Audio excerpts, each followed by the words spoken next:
जय गुरु जी। सत्संग bye Jaya aunty on 21 मार्च 2015। गुरु जी का हर संगत को सही पथ पर लाने का अलग अलग तरीका होता है। गुरु जी की कृपा तो हमेशा ही हर संगत पर रहती है। गुरुओं की मौज होती है जो हम किसी न किसी चमत्कार से रूबरू होते हैं।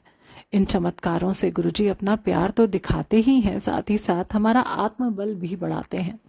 जिन पर भी ये कृपा हो गई वो धर्मात्मा, और जिस पर ये नहीं हो पाई है अब तक वो अधर्मी। ऐसी कोई बात नहीं है। गुरु के दर पर सब एक समान है। गुरुजी दानी हैं, जिसने जो मांगा वही पाया। हम सभी संगत गुरुजी के स्कूल के विद्यार्थी हैं, जिसे अभी नर्सरी से शुरू कर डिग्री लेनी है। ये आध्यात्मिक विकास इतना धीरे धीरे होता है कि हर वक्त हम संशय में रहते हैं कि हम में कोई परिवर्तन आया या नहीं। इस यात्रा के कुछ अनुभव शेयर करती हूँ। एक संगत आंटी घर बार पर कम ध्यान, गरीबों की सेवा पर अपनी रात दिन लगा रखा है।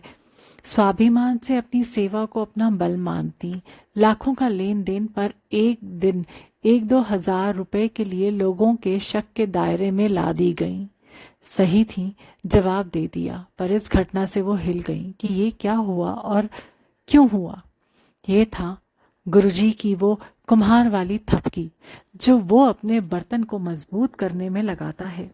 आंटी समझ गई कि जिस सेवा को अपनी ताकत समझ रही थी वो तो बस गुरुजी की कृपा है, वरना हमारी क्या बिसात कि हम किसी की कोई सेवा कर सकें। बहुत बार हम देखते हैं कि हम जिस गुण को अपनी सबसे बड़ा आभूषण समझते हैं, कोई ऐसी घटना होगी कि उस पर ही आपको चोट किया जाएगा। जैसे कि हम किसी को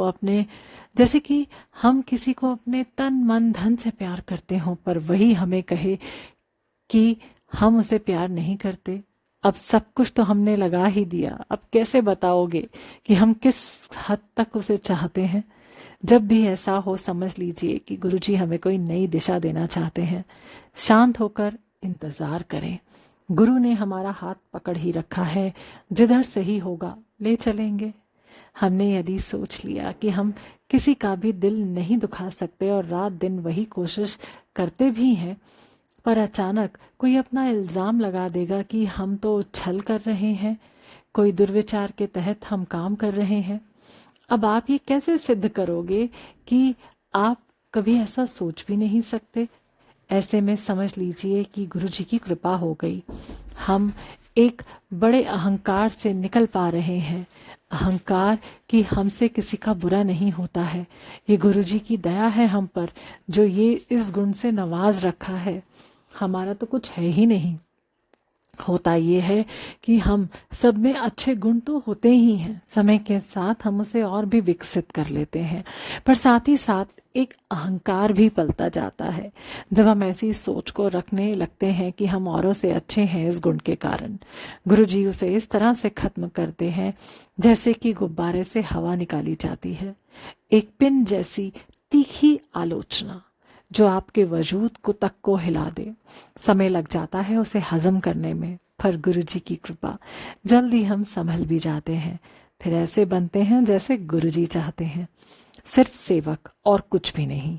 इस बार भी उसी गुण के साथ, पर बिना अहंकार के।